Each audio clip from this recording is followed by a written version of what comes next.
नमस्कार, जय हिंद। स्वागत है आपका ओनली यूपीएससी पर। इस क्लास में हम पढ़ेंगे सूर्यातप को। इससे पहले जो क्लास हुई थी उसमें हमने बात किया था वायुमंडल की संरचना में जो बचा हुआ पार्ट था, संताप मंडल, आयन मंडल, बहिर्मंडल, ओजोन परत, इन सब के बारे में हमने डिस्कशन किया था। क्लास को आगे बढ़ाते हैं। इसमें हम बात करेंगे सूर्यातप पर या इंसोलेशन पर। तो हेडिंग क्या होगा आपका? सूर्यातप। सूर्यातप या इसको इंग्लिश में कहते हैं इंसोलेशन। इंसोलेशन, सूर्यातप या इंसोलेशन, ठीक है ना। तो इसको आपको पढ़ना है, इम्पॉर्टेंट है। यहाँ से सवाल पूछे जाते हैं। जितना ये पृथ्वी के लिए इम्पॉर्टेंट है उतना ही ये आपके एग्जाम के लिए भी इम्पॉर्टेंट है। तो आप पहले एक चीज़ ये जानिए कि समस्त ऊर्जा का स्रोत, समस्त ऊर्जा का स्रोत सूर्य है। क्या इस बात को आप समझते हैं? अगर नहीं समझते सबसे पहले इस बात को समझिए, तभी आप समझ पाएंगे क्लास को, ठीक है ना। समस्त ऊर्जा का स्रोत क्या है? सूर्य है। कैसे? आप कहेंगे कि हमको तो आलू गोभी खाने से ऊर्जा मिलती है। कोई कहेगा नहीं, हमको कुछ और खाने से ऊर्जा मिलती है। तो वो बहुत दूर तक सोच नहीं पाता है। आपका आलू गोभी ले लेते हैं, ठीक है ना। आपके आलू गोभी को भी ले लेते हैं कि आपको उससे एनर्जी मिलती है। जब आपको भूख लगती है तो आप आलू गोभी की सब्जी 2-4 चपाती खाते हैं, आपको एनर्जी महसूस होता है। तो आपको सूर्य से एनर्जी कैसे मिला, ये बात आपको समझना है। ये आलू गोभी तैयार कैसे होता है? प्लांटों से। भाई कहीं प्लांटेशन किया गया होगा तभी तो तैयार हुआ होगा। और जो प्लांट है ना, ये अपना भोजन किससे बनाता है? ये जो है, ये अपना भोजन कैसे बनाता है? सूर्य के प्रकाश से। किससे? सनलाइट से।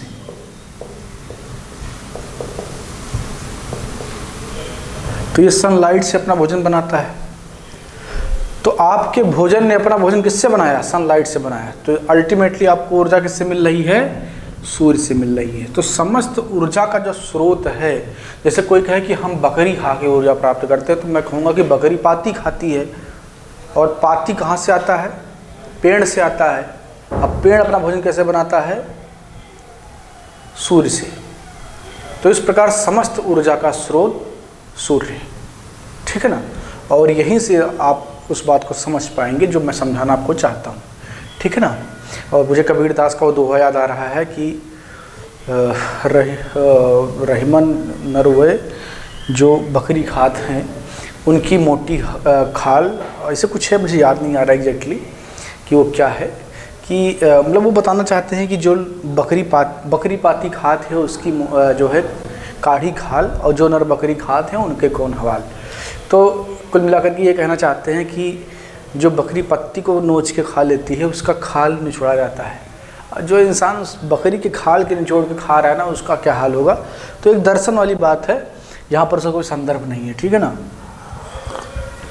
हम बात करेंगे समस्त ऊर्जा का स्रोत क्या है? आपका सूर्य है। अब आगे देखते हैं। एक चीज़ मैं बता दूं कि ये जो क्लास भी आपकी जियोग्राफी की चल रही है, ये हम 2023 को लेकर के टारगेट कर रहे हैं। यूपीएससी प्री को, इसके अलावा यूपीपीसीएस, बीपीएस मतलब बिहार पीसीएस, और उत्तराखंड पीसीएस, हिमाचल, और इस प्रकार के राजस्थान, ऐसे पीसीएस की अगर आप तैयारी कर रहे हैं तो भी आप इस क्लास को फॉलो करिए। कोई फीस नहीं लगता, एकदम फ्री है, कोई पैसा नहीं लगता। तो बस आपको सिर्फ सब्सक्राइब कर लेना है, बेल आइकन को प्रेस कर लेना ताकि कोई नोटिफिकेशन आपसे मिस ना हो। और सिर्फ यही नहीं, आप हमारे इंस्टाग्राम पेज को भी लाइक करिए, ओनली यूपीएससी लिख करके सर्च करिए। टेलीग्राम ग्रुप जो हमारा है उसका लिंक भी आपको डिस्क्रिप्शन में मिल जाएगा, तो आप उसको भी फॉलो करिए। समस्त ऊर्जा का स्रोत सूर्य है, ठीक है ना। तो ऊर्जा चाहे वायुमंडल को प्राप्त हो या पृथ्वी को प्राप्त हो, किससे प्राप्त होती है? सूर्य से। यहाँ पर हम बात करेंगे जो सूर्य से विकिरण निकलता है, सूर्य से जो ऊर्जा प्राप्त होती है, किस फॉर्म में प्राप्त होती है। पहला सवाल तो यही पूछा जाता है कि सूर्य की ऊर्जा, सूर्य से आने वाली विकिरण से ही ऊर्जा प्राप्त होती है। ठीक है ना, जो सूर्य से विकिरण आती है उसी से ऊर्जा प्राप्त होती है। तो सिस्टम क्या है आने का, ये सूर्य है, ठीक है ना, और नीचे मान लीजिए आपका ये धरातल है और ये धरातल के ऊपर पूरा वायुमंडल है। तो जो सूर्य की किरणें हैं ये लघु तरंगदैर्घ्य की किरणें होती हैं, लघु तरंगदैर्घ्य की किरणें होती हैं, लघु तरंगदैर्घ्य की किरणें होती हैं, दैर्घ्य धा होता है,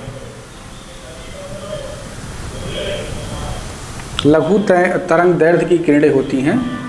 और ये जो है पृथ्वी के वायुमंडल में प्रवेश करती हैं और उसके बाद में जो टेम्परेचर है, जो तापमान है, वो नीचे से ऊपर की ओर बढ़ना स्टार्ट होता है। यानी कि जो विकिरण है वो पहले पृथ्वी के धरातल से टकराता है।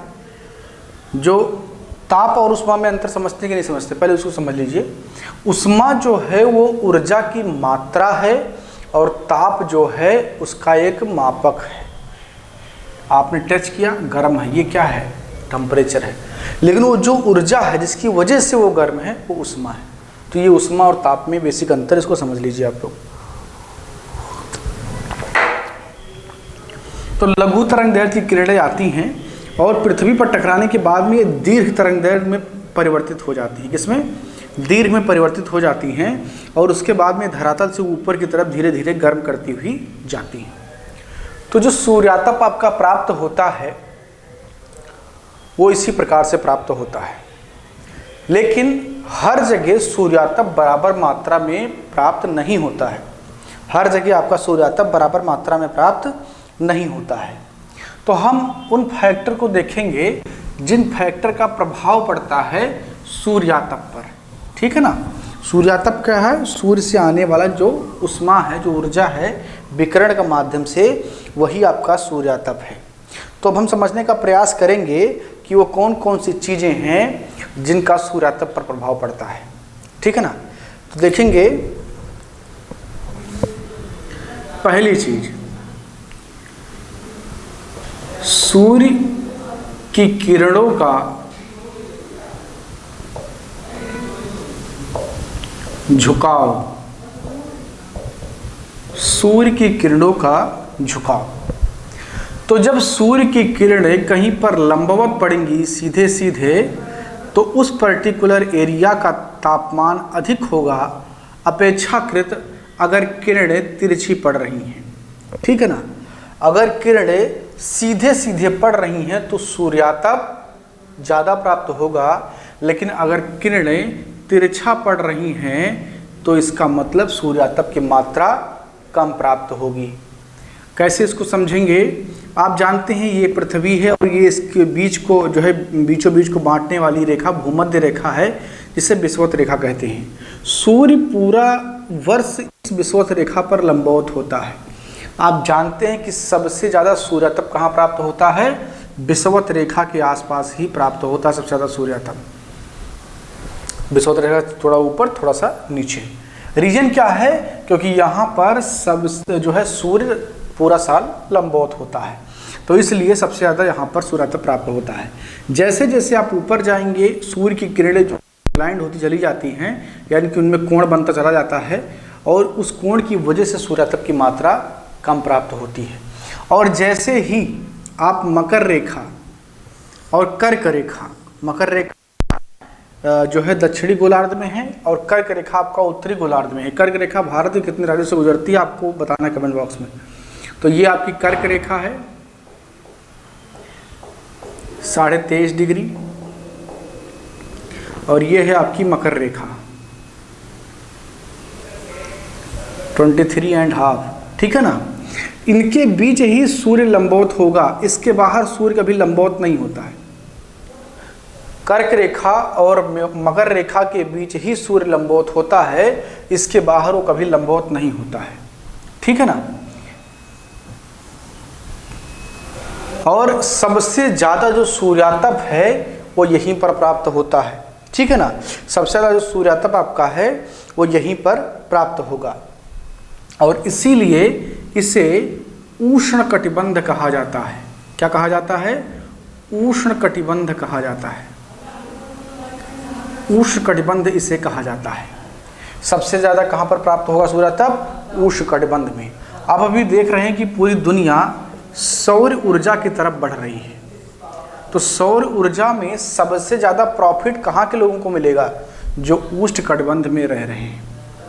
अभी आपने देखा था कि जो है पूरी दुनिया को लेकर के सूर्य ऊर्जा को संरक्षित करने के लिए बहुत बड़ा प्रयास हो रहा है, व्यापक प्रयास हो रहा है। उसमें जो उष्णकटिबंधीय देश हैं वहाँ पर ये प्रयोग के तौर पर देखा जा रहा है कि बहुत बड़े लेवल पर सौर ऊर्जा का प्रयोग किया जा रहा है, क्योंकि ये एक प्रकार की नवीनीकरण ऊर्जा है, ठीक है ना, ये नवीकरणीय ऊर्जा है। तो यहाँ पर आप देखेंगे कि उष्णकटिबंध में सबसे ज़्यादा सूर्यातप प्राप्त होता है, और इसकी वजह क्या है? सूर्य की किरणों का झुकाव। तो पहला एक कारण हो गया कि कहाँ पर सूर्यातप कम प्राप्त होगा, कहाँ पर सूर्यातप ज़्यादा प्राप्त होगा। तो इन क्षेत्रों में ज़्यादा प्राप्त होगा, इससे ऊपर जाएंगे तो कम, इससे नीचे जाएंगे तो कम, ठीक है ना। चलिए दूसरा कारण देखते हैं। दूसरा कारण है आपका क्षेत्रफल। क्या है? क्षेत्रफल। तो क्षेत्रफल पर भी प्रभाव पड़ता है। जैसे मान लिया ये पृथ्वी है और सूर्य की किरणें यहाँ से आ रही हैं, ठीक है ना। तो अगर सूर्य की किरणें मात्र इतने एरिया पर पड़े और लंबवत पड़े, और एक तरीका यह है कि सूर्य की किरणें यहाँ पड़ रही हैं और उसका एरिया ज़्यादा हो रहा है, सूर्य की किरणें यहाँ पड़ रही हैं, उसका एरिया ज़्यादा हो रहा है।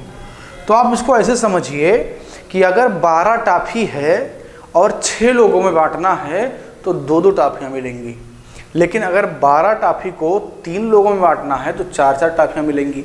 इसका मतलब ये है कि अगर सूर्य की किरणें सीधी पड़ती हैं तो क्या होता है कि कम क्षेत्रफल को बहुत ज़्यादा वो सूर्यातप प्रदान करती हैं, लेकिन अगर ज़्यादा क्षेत्रफल पर वो पड़ रही हैं तो क्या होगा? सूर्यातप कम प्राप्त होगा।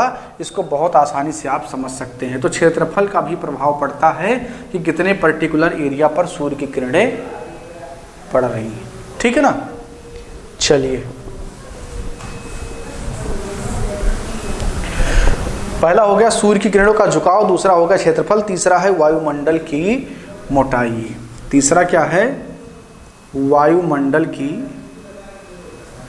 मोटाई। तीसरा क्या है? वायुमंडल की मोटाई, ठीक है ना।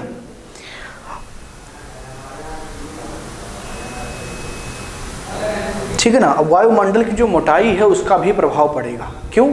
क्योंकि वायुमंडल क्या है? गैसों का परत है। क्या है? गैसों का परत है। तो अगर मान लिया एक ही परत से किरण को गुजरना पड़ रहा है तो निश्चित तौर पर सूर्यातप ज़्यादा प्राप्त होगा, लेकिन अगर उसको 4-5 परत से होकर गुजरना पड़ रहा है तो क्या होगा? बहुत सारा उसका एनर्जी इन परतों को गर्म करने में चला जाएगा, तो सूर्यातप कम प्राप्त होगा। तो जहाँ पर वायुमंडल की मोटाई ज़्यादा होगी सूर्यातप कम प्राप्त होगा। आगे देखते हैं दिन की लंबाई। दिन की लंबाई आप देखते हैं कि ठंडी का जो दिन है वो छोटा होता है। ठंडी का दिन जो है छोटा होता है। दिन का लंबा होना इस बात पर तय करता है कि सूर्य की किरणें किस कोण से पड़ रही हैं आप पर्टिकुलर एरिया में जहाँ पर रहते हैं। तो सूर्य की किरणें लंबवत या उससे लगभग कम जहाँ पर होती हैं वहाँ पर दिन बड़े होते हैं।